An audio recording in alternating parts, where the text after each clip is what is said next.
kulto, kung saan sabay-sabay silang nagchat-chant. Subukan nating basahin ang sinasabi nila. Abubukabubukububu nating lahat bubuden siya pati karay na bubo. Alas man ang bunganga mo, ha? Joke lang, baka seryosohin nyo eh.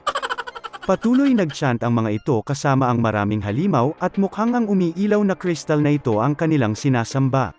Habang nagriritual ay biglang may lumipad na swing ng espada sa isa sa mga halimaw. Dahil doon ay nabigla ang kulto, at patuloy lang na umatake yung nagpadala ng swing ng espada na yon. Sumigaw ang lalaki na gagawa siya ng daan para sa kanyang mga tauhan. Pinakilala sa atin ang lalaking ito bilang ang Swordmaster na si Ray Chang. Kasama nito ang isang maangas na lolo na nakasakay sa isang skeleton mount, at may dala-dala itong skeleton army. Siya ay kilala bilang si Gravekeeper George Vilmer. Sa kabilang gilid ng lugar may isang magandang waifu ang nagpakita at sumigaw ito na kinakailangan nilang pigilan yung descent ritual na yon. Ang pangalan ng waifu na ito ay si Saint Maria Jaeger. Sa mga nanonood ng anime dyan, may pinsan pala si Eren dito. Habang sumusugod ang mga katropahan, biglang may nagsalita gamit ang nakakatakot na boses na, huli na ang lahat. Nag-crack yung kristal na pinagriritwalan ng kulto at ng mga halimaw. Tuluyan itong nabasag at nagsiliparan ang mga parte ng kristal na ito. Biglang may nag-announce na yung tier ng tower ay na-adjust from 12 to 12 hard. Lumabas ang isang makapangyarihang halimaw na nagpalipad sa ilang mga soldiers. Nag-announce ulit na yung objective ng tower ay na-update. Kitang-kita sa mga mukha ng soldiers ang kaba matapos nilang makita ang nilalang na ito. Lumalabas na ang nilalang na ito ay ang 5th season boss. Siya ay si Elder of Plague. Ang angas ng karakter na ito akala mo pinaghalong Doctor Strange at Piccolo. Ha? Ipinakita sa atin ang close-up ng mukha nito at may ugat-ugat pa nga sa ulo. Wally Bayola, is that you? Gamit ang isang swing ng kanyang daggers, nagawa ng Elder of Plague na mapatalsik ang maraming soldiers. Ang naging objective nila ngayon ay talunin ang Elder of Plague. Gamit ang makapangyarihang powers niya, tinalo ng Elder of Plague ang sandamakmak na kawal. Sa sobrang lakas nito ay tumilapon at nawalan ng buhay ang maraming tauhan. Si Maria naman ay sinusubukang protektahan ang ilan niyang mga katropahan gamit ang kanyang higanting shield at defensive magic, pero kitang-kita ang pag-overpower sa kanya ng Elder of Plague. Si Swordmaster Ray naman ay pinuprotektahan ng kanyang mga tauhan sa malalakas na tentacles ng kalaban. Imbis na siya ang matamaan ay tila nagamit ni Ray ang mga tropa niya bilang mga mitshil. Ang sama ng ugali nitong karakter na ito batukan ko kaya? Hindi nagtagal, dahil sa takot ay sumigaw si Ray na ayaw niya pang mamatay, at dali-dali siyang tumakas sa labanan, at iniwan niya ang kanyang mga tauhan nang walang pakundangan na kala mo mga disposable na bagay lang. Gulat na gulat ang mga tauhan ng Swordmaster sa kanyang pagtakbo sa labanan, at sinigawan pa nga nila ito. Gayunpaman, napansin siya ng Elder of Plague kaya agad siya nung pinigilan. Saan ka pupunta mahinang nilalang? Sabi ng Elder of Plague habang umaatake. Nagpadala ng isang makapangyarihang sword slash ang boss, na tumama sa maraming soldiers. Nang tatama na ito sa Swordmaster, ay biglang may lumabas na isang lalaki na nakasuot ng itim at asul na uniforme, at madali nitong napigilan ang atake ng boss. Napasigaw yung mga soldier doon na ligtas na sila. Nakilala nila ang lalaking iyon bilang ang Hero King. Binigyan tayo ng close-up dito ng tinatawag nilang Hero King. Ang angas din ng karakter na ito Rurouni Kenshin pero sa noo yung letter X. Gamit ang kanyang taglay na bilis, sumugod ang Hero King papunta sa Elder of Plague. Umatake yung boss upang mapigilan ang hero na ito. Ngunit madali lang ulit napigilan ng hero ang kanyang atake. Napangiti ang Elder of Plague sa excitement dahil nakakita siya ng isang malakas na katapat. Sumugod din ang boss at nagsabayan gamit ang kanya-kanyang pambihirang lakas. Nagkasalpukan ang dalawa na nagsanhi ng malaking pagsabog, at binalot ang lugar ng berdeng ilaw. Napasigaw si Waifu Maria sa pag-aalala, at mukhang ang pangalan ng Hero King ay Kang Yu Song. Habang nagsasabayan ay napakomento ang Elder of Plague na ang lakas ng loob ng Hero King na makipagsabayan sa kanya ng mag-isa. Ang hope ng humanity, the Hero King, ay kinakailangan na daw mamatay at malunod sa karagatan ng Plague. Habang nagmo-monologue pa ang Green Boss na ito na kesyo dadalhin niya si Kang sa dapat laging magdala ng proteksyon. Agad itong pinutol ng Hero King. Nagsalita siya at sinabi na salamat. Hindi niya daw pwedeng hayaan na makita ang kanyang full potential ng mga taong nakakakita sa kanya. Kaya nagko-contemplate siya tungkol dun. Biglang nagpalabas ng overwhelming strength ang Hero King na nagpagulat sa Elder of Plagues. Unti-unti siyang binalot ng kapangyarihan ni Kang, habang ang masasabi niya na lang ay, hindi ito maaari. Binalot ang lugar ng asul na ilaw dahil sa lakas ng atake ni Kang. Pati sila Waifu Maria ay napapikit sa lakas ng impact ng atake ni Kang. Matapos hamupan ng usok, hindi makapaniwala ang mga nakakita ng labanan na yon. Natulala ang ibang soldiers doon, at di nagtagal, napasigaw sila sa tuwa dahil nanalo sila. Ipinakita dito si Hero King na may isang umiilaw na object sa kanyang harapan. Nag-cheer ang mga tao at biglang may nag-announce na ang Season 5, Descent of the Elder of Plague, ay natapos na.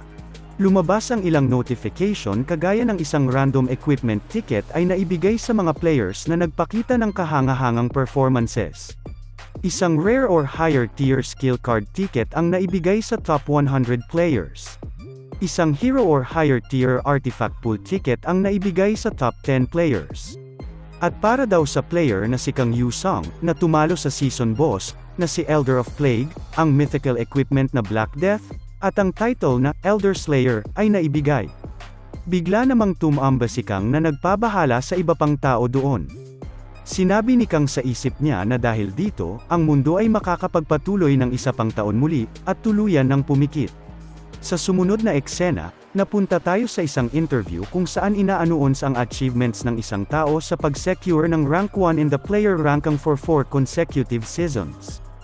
Number 1 in the amount of towers cleared. Yung level, gear, skill, at achievement points ay unrivaled at rank 1. Ang hero amongst heroes. Ito daw ay wala ng iba kundi ang Hero King na si Kang Yu-sung. Ipinakita naman ang isang batang babae na tuwang-tuwa na makita ang kanyang idolo sa TV. Ang ilang civilians din ay ipinakita na pinag-uusapan ang pagligtas ni Kang sa mundo kasama ang ilan pang players around the world, at meron ding mga tao na nagbebenta ng merchandise niya. Sinimulan na ng speaker ang interview, at sinabi nito na para sa mga heroes na nagtipon sa lugar na yon, pwede daw ba nilang matanong si Kang tungkol sa mga gusto nitong sabihin. Nang tatayo na si Kang, bigla siyang pinigilan ni Maria. Binulungan siya nito na kung hindi man siya seryoso sa mga sasabihin niya, sana daw ay sabihin niya ang mga iyon politely. Hinihiling daw iyon ni Maria sa kanya. Habang patayo si Kang, pinaliwanag sa atin na ang lugar kung nasaan sila ay ang UN interview room sa Geneva, Switzerland. At ngayon, ang top 10 players ng season na ito ay nagtipon. Habang hinihiling ng host na sabihin ni Kang ang tungkol sa kanyang heroic performances na nagligtas sa mundo, bigla yung pinutol ni Kang at sinabi na, anong hero? Ginagawa ko lang ang lahat ng ito para sa pera. Nang dahil sa mga salitang iyon ay na-stun ang mga nakikinig sa kanya. Pati na si Maria ay halos mawala ng kaluluwa sa pagkabigla. Sa huli, sinabi ni Kang na matagal na siyang pagod sa pagiging hero, matagal na panahon na ang nakakalipas. Nagpatuloy ang istorya sa pagpapaliwanag kung ano ang nangyari sa mundo. Isang araw, ang mundo ay bigla na lang naging isang game. Ipinakita dito na tila nagkaroon ng mga touch bar ang bawat tao, na nagpitokus sa kanila. Uy, ang ganda naman ng character na ito, waifu material. May kamukha sa nabasa kong manhwa. Yeah, boy. Sa mga cities at streets sa iba't ibang nations across the world, lahat ng uri ng malalaki at malilit na towers ay biglang na-generate na bomb alert sa langit. Hindi maintindihan ng mga tao ang nangyayari sa mga oras na ito. At makalipas ang ilang araw, nagsimulang magsilabasan ang halimaw sa mga towers na yon. Agad na pinagpapatay ng mga ito yung mga humans na nagsanhi ng kaguluhan. Walang duda na ang lahat ay naniniwala na dumating na ang katapusan ng mundo. Walang magawa ang mga tao sa pagsalakay ng mga halimaw kundi magsitakbuhan at matakot. Nang tatama na ang atake ng isang higanteng orc sa isang babae, biglang may humiwa dito. Napatitig ang babae sa gulat at nanlaki ang mga mata niya. Kahit na naniniwala na ang mga tayo na katapusan na ng mundo, sa kalagitnaan ng pandemonyum na iyon, may dumating na isang human na lumaban sa mga halimaw na ito. Iniligtas ng isang lalaki, na mukhang si Past Sword Master Ray, ang mangiyak-ngiyak na babae sa giant orc. Teka nga, di ba nang iiwan to ng kakampi? Hindi ko na tuloy alam kung ano ang impression ko sa kanya. Hay nako. Palagay ko nakadroga. Tinatawag daw ang mga ito na players. Sila ang pumapaslang sa mga halimaw at nagpoprotekta sa sangkatauhan. Gamit ang kanilang skills sa pakikipaglaban ay nagagawa nilang matalo ang mga halimaw na ito. Ipinakita din si Maria na pinoprotektahan ang isang mag-ama gamit ang kanyang shield powers. Kasunod nito, ang mga rules ng bagong mundo ay ipinakita na. Ang tawag sa event na nangyari sa mundo ay Tower Break. Ang phenomenon kung saan lumabas ang maraming halimaw galing sa towers ay maaaring ma-prevent as long as ma-clear ang tower within the set day. Kaya, ang mga beings na tinatawag na players, ang mga may makukulay na abilities na i-clear ang mga tower, ay reborn bilang heroes of the world, so to speak. Sa sumunod na eksena, dumako tayo sa panunood ni Kang San kanyang sarili, sa isang live replay sa telebisyon tungkol sa kanyang sinabi na matagal na siyang pagod sa paghehero-hero na yan. Isa yung statement ng Hero King na naging controversy. Matapos iyon ay nagtingin-tingin si Kang sa internet ng comments sa isang website. Pinaliwanag dito na ang ito ang Player Forum, ang international player community na naturally generated sa mundo na naging game. Ito ang lugar kung saan ang lahat ng klase ng clearing information ay na-share at kung saan din nangyayari ang item trading between players. Habang rumerebat siya sa mga trash talk tungkol sa kanya gamit ang isang dummy account, ay nagtaka siya kung bakit nalaman ng mga trollers na siya, si Hero King mismo, ang nagko-comment. Meron siyang nakitang comments na kung nababasa niya daw yung mga ito ay sana daw ay ilagay niya sa forum yung tips para sa next season. May curious din kung sino ba talaga siya. Meron ding reporter na magkakamp daw sa harapan ng bahay niya hanggang sa dumating ang season opening date. Pagtingin ni Kang sa kanyang balcony, ay nakita niya ang maraming paparazzi na nag-aabang sa labas ng bahay niya. Sa isip niya ay sinabi niya na hindi niya yun basta-basta mapapakawalan. Baka ang tinutukoy niya dito ay yung fame niya, ewan ko bahala na kayo umintindi. Sa sumunod na eksena ay lumabas na si Kang sa bahay niya, kung saan agad siyang tinanong ng mga reporters kung ano yung gagawin niya sa susunod na season.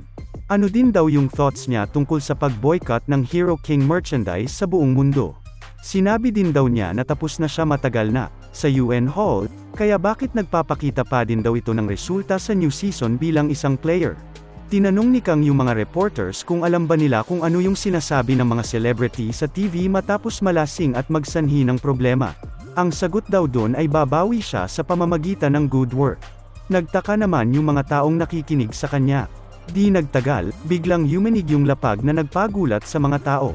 Tila halos matamba na sila sa lakas ng pagyanig. Lumabas ang isang notification, at nakasulat dito ay nagsimula na daw ang Season 6, Endless Labyrinth. Gulat na gulat ang mga paparazzi at reporters habang nage-generate yung tower sa harapan nila. Sinabi ng notification na yung mga players ay pwede nang tignan ang information ng tower sa gate sa ilalim ng tower bago pumili kung papasok na ba sila. Habang papalapit na daw ang pagbagsak ng tore, ang airborne tower ay bababa to the surface, kaya mag-ingat daw sila sa taas ng tower. Ipinakita dito ang sandamakmak na tower na lumulutang sa langit. Sinabi ng notification na talunin nila ang towers at protektahan ang mundo laban sa destruction. Napangiti dito si Kang at agad na kumilos. May napansin naman yung mga tao na flyers ng Hero King sa lapag, kaya inisip nila na sinadya yung ipakalat ni Kang. Sa sumunod na eksena, nakarating na si Kang sa destination ng isa sa mga towers. Napakomento siya na, "Wow, tignan mo nga naman, walang kahit sino ang naririto." Ang first day daw ng season ay laging tahimik as usual. May nag-notif muli na ang ilang elders ay ipinapakita ang kanilang satisfaction matapos makita ang contractor ng Elder of Jesters. Ang tinutukoy yata ditong contractor ay si Kang, kasi siya lang yung pinapakitang karakter sa ngayon. Tumawa daw ng buong puso ang Elder of Steel, at ipinagkaloob nito ang Blessing of Sword Sharpener kay Kang. Ang Elder of Frost din ay napatawa at ipinagkaloob nito kay Kang ang Blessing of Winterbringer. Napakomento si Kang na, "Sige, tumawa lang kayo dyan." Nag-notify na ang Swordsmanship Aptitude at Frost Magic Aptitude ni Kang ay nag-increase significantly. Pinaliwanag ni Kang dito na hindi niya ginawa ang mga ginawa niya ngayon at nung nasa UN Hall nang walang rason. Ginawa niya DWA yun para makakuha ng rewards galing sa Transcend Ants na nanonood sa mga players, ang mga Elders. Nang dahil sa exhibition ni Kang sa UN Hall, lumalabas na nakakuha siya ng blessing sa Elder of Gold and Legend. Ang Blessing of Legend Puller. Pinaliwanag dito ang blessing na yon, kung saan ang effect nito ay tataas ng mabilis ang iyong luck during 3 pulls, at sa loob ng 3 iyon, ay makakakuha ka ng isang legendary reward with a 100% chance. Ang limit sa paggamit nito ay 1 time lang. Ngumiti si Kang at pinabuksan niya lahat ang kanyang unreceived rewards. Gumana ang blessing na Legend Puller at na-influence nito ang pulls ni Kang. Tuwang-tuwa si Kang na makakita ng isang legendary card sa kanyang harapan. Di nagtagal, na-pull niya ang isang legendary item. Pinaliwanag dito na ang item na iyon ay ang Black Surcoat stitched with a golden cross, golden fanaticism. Ano daw? Isa itong legendary tier armor. Ang effects nito ay nagbibigay ito sa player ng plus 999 evasion, plus 300 dexterity, at kapag naka-equip ito, maaaring ma-activate ng player ang skill na Shield of Seraph na may 168 hours na cooldown. Galing sa mga nalikom ni Kang na unreceived rewards, nakatanggap siya ng isang legendary armor, at hero tier skill at artifact. Agad na isinuot ni Kang ang kanyang bagong legendary armor na nagpaangas sa kanya, at agad din siyang pumasok sa tower. Matapos iyon, ang Elder of Gold and Legends ay winidraw yung blessing na Legend Puller, at blinis din ang t-shirt sale ni Kang. Sa sumunod na eksena, naitleport na si Kang sa loob ng tower. Pagpasok niya ay nakakita siya ng isang orc na gusto na siyang patayin. Ang tower na ito ay ang Tower of the Blood Moon Orc Tribe. Isa itong tier 3 tower na may maximum of 5 floors. Ang pwedeng players na magkasabay-sabay dito ay hanggang 4. Itong tower na ito ay walang rest floor pero merong bilihan ng gamit. Ang objective ay ma-eliminate ang top floor boss na si Blood Moon Singer. Nagkomento si Kang na kung gayon, testing in niya na dito ang kanyang hero tier skills. Ginamit niya dito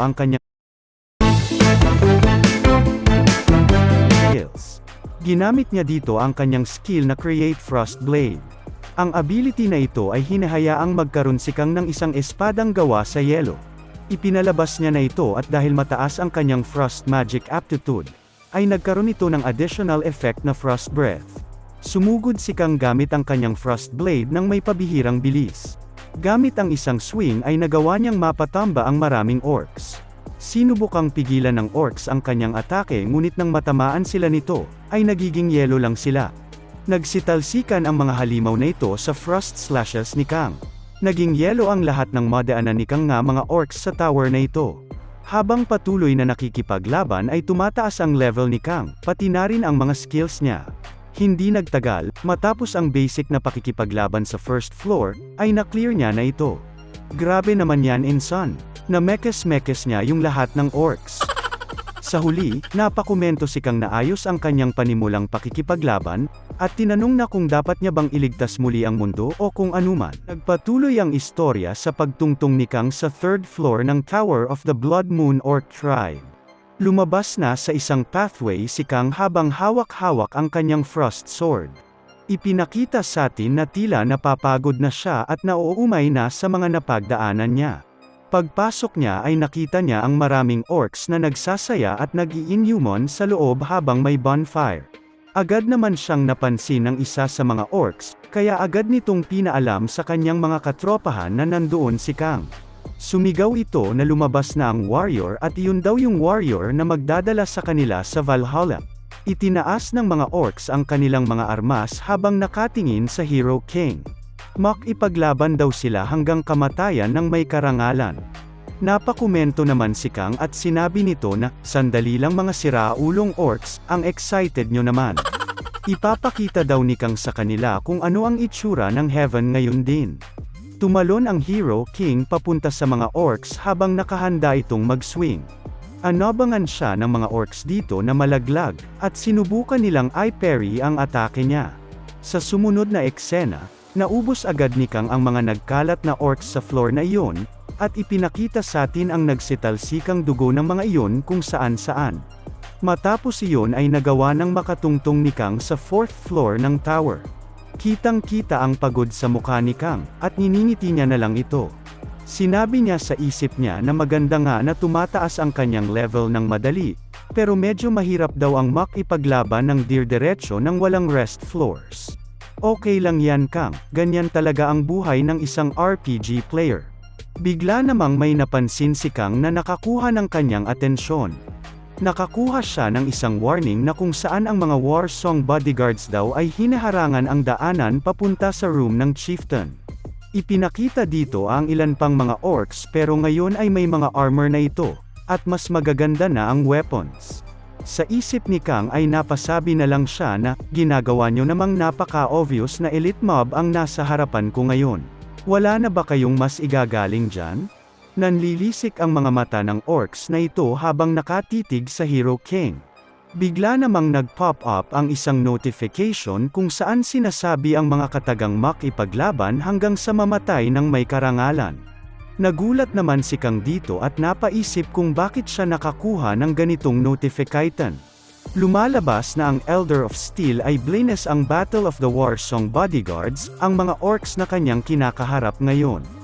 Inilagay ng mga orcs ang kanilang kaliwang kamay sa kanilang kanang dibdib at sumigaw na blines sila ng Iron Lord. Naghihintay na daw sa kanila ang Valhalla. Hindi ko alam kung ano ang ibig sabihin nila dyan. Hay nako, bahala sila. Nagsigawan ang mga orcs at sumugod ng may nagbabagang mga puso na. Habang sumusugod ang mga ito ay isinisigaw nila ang tanong na kung nasaan ang warrior na magdadala sa kanila sa Valhalla. Para daw sa Elder of Steel, ay kantahin daw nila ang Song of Blood and Iron. Mabilis na tumakbo ang orcs papalapit kay Kang at tila may pulang aura na bumabalot sa kanila. Si Kang naman ay nakatitig lang sa kanila habang naghihintay. Talagang wala silang balak na pagpahingahin man lang ako ano? Sabi ni Kang sa isip niya. Pumorma si Kang upang umatake, at itinaas niya ang kanyang frost sword. Di nagtagal ay swining niya ito ng malakas, at naglabas ito ng frost particles papunta sa orcs. Ipinakita si Kang na nabigla sa kanyang nakita matapos niya yung gawin. Lumalabas na hindi umepekto ang kanyang atake sa mga orcs, at patuloy lang ang mga ito na sumugod sa kanya. Sa kabutihang palad ay nagawa niya yung melee gun. Kumo-counter attack naman si Kang at tinarget nito ang batok ng isang orc. Pagtama ng kanyang frost sword ay napasabi siya sa isip niya na sabi niya na nga ba, hindi ganong nakakapag-deal ng damage ang kanyang atake. Mukhang meron daw some kind of resistance to frost ang mga monsters na ito since sila ang so-called elites. Inisip ni Kang kung ano ang pwede niyang gawin dito. Humawak siya sa isang chandelier matapos niyang tumalon upang maiwasan muna ang mga sumusugod na orcs. Sinabi niya na kailangan niyang makapag-inflict ng proper, fatal injuries, pero since wala siyang suitable na skill para dun sa ngayon, ay gagamitin niya ang isa niyang item. Trinashtok naman siya ng mga orcs dahil hindi siya bumababa sa chandelier kaya tinawag siya ng mga ito na duwag. Nag-flashback tayo sa pagkuha niya ng ilang legendary items at napawaw siya dahil maxed out equipments ang kanyang mga nakuha. Yung hero tier skill niyang frost sword creation, at maski yung hero tier artifact na nakuha niya. Di nagtagal, binuksan ni Kang ang kanyang inventory upang kumuha ng item. Kinuha niya dito ang hero tier artifact na Frozen Heart. Ang properties nito ay kapag isinuot siya ng player ay nagbibigay iyon ng Glacier Synergy, kung saan ma-amplify nito ang cold attribute skill effects. Madadagdagan din dito ang kanyang cold damage by 14%, pati na rin ang kanyang cold resistance. Hindi daw sigurado si Kang kung mahahandle niya yung artifact na iyon kung gagamitin niya man yun ngayon. Ipinaliwanag dito ang description ng artifact na ito, at nakasaad na hindi dapat itong gamitin ng isang player na unfamiliar sa frost magic. Merong risk na maging isang ice statue ang gagamit nito. Bago daw ito isuot, dapat ay registered ang player sa insurance service from the Red Magic Tower. Naiirita na ang ilang orcs kay Kang kaya sumigaw ang mga ito na bumaba na si Kang sa chandelier.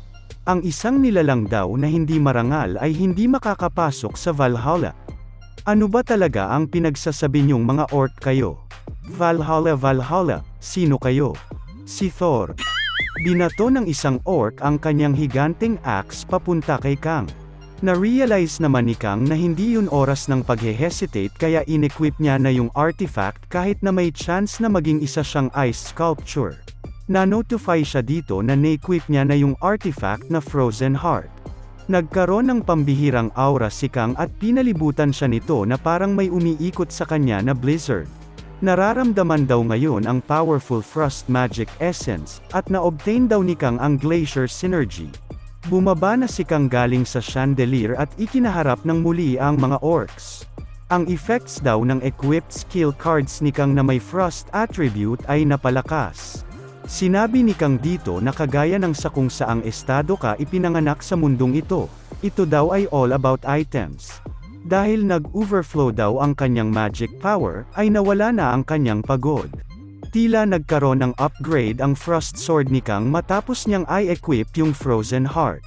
Sumugod muli ang mga orcs habang sumisigaw na magsisimula na ulit ang gyera. Tumama ang axe ng orc na ito sa isang block ng yelo, at lumalabas na katawan iyon mismo ni Kang na tinubuan ng ice armor. Halaka, ang galing naman ng skill na yan. Ikaw na ang susunod na Iceman. Kumo-counter attack si Kang gamitan ang kanyang new powers, at dito ay nagawa niya ng maka-inflict ng damage. Pagkatumba ng orcs ay nagyelo ang mga ito. Nag-level up muli si Kang matapos niyang makatalo ng isang elite. Nagsisugod ang iba pang orc para gumanti at nagsabay-sabay sila upang hindi makailag si Kang. Nag-transform bile yung espada ni Kang habang hinahawakan niya ito ng kanyang ice hands. Tila nagkaroon ng ice claymore at ice gauntlet itong si Kang, at ginamit niya ang mga ito upang ma-parry ang magkakasunod na atake ng orcs. Gamit ang kanyang ice gauntlet ay winasak niya ang armas ng isang orc, at bigla itong nagyelo. Hindi kinaya ng pipitsuging axe ng orc ang napakaangas na ice claymore ni Kang, at naghanda ulit ang ating Hero King na umatake. Pag-swing ng kanyang espada ay madali na nitong napatumba ang ilan pang orcs. Dahil doon ay nag-level up na naman siya. Pinalitan niya ng dual sword na mala Sword Art Online ang kanyang gauntlet at claymore para daw mas maging exciting ang kanyang pakikipaglaban. Dinual slash niya sa mukha ang ilang mga orcs na nagpatalsik sa mga ito. Lumipad pa nga yung isa sa kisame sa sobrang lakas ng atake ni Kang. Nag-level up na naman si Kang matapos iyon. Pinalitang muli ni Kang ang kanyang weapon at ginawa naman itong ice daggers. Sunod-sunod na pinagpapatay ni Kang ang ilan pang orcs na nagpa-level up sa kanya ng maraming beses. Nag-iwan ng trail of blood, ice itong si Kang sa floor na yon. Di nagtagal, nagawa ng ma-clear ni Kang ang elite floor. Bilang special reward ay nabigyan siya ng random skill card pack at nagkaroon din siya ng 1000p achievement points. Pagkakuha ni Kang ng pack ay napagdesisyonan niya yung buksan. As usual, bilang RNG player, ay common tier lang ang nakuha niya. Inakala niya pa naman daw magiging legendary skill yun. Okay lang yan Kang, gets kita. Ang nakuha niyang skill ay Stab, isang common tier skill na may metal attribute. Ang ability nito ay inaalaw nito ang player na magkaroon ng temporary explosive buff ang kanilang physical abilities at stab. Napakomento si Kang na okay na yun at mas mabuti nang may nakuha siya kesa sa wala. Matapos iyon, habang patungo sa susunod na floor, ay nakuha ni Kang ang blessing galing sa sword sharpener, na nagsanhi ng pag-increase drastically ng effect ng skill card na nakuha niya. Sa sumunod na eksena, nakarating na siya sa isa pang kwarto. Napukaw ang atensyon niya sa isang taong nag-welcome sa kanya sa kwartong iyon, at mukhang buhay pa naman daw siya. Well, pasensya na daw kung buhay pa siya, ika ni Kang. Kung saan sinabi ng tao doon na wag siyang maging sorry dahil dapat ay buhay siya para makapagbenta ito ng mas maraming items. So mukhang ito pala yung storeroom na nakasulat sa description ng tao. Birch Tree Choco Milk Drink ang itimpla para energized at masigla!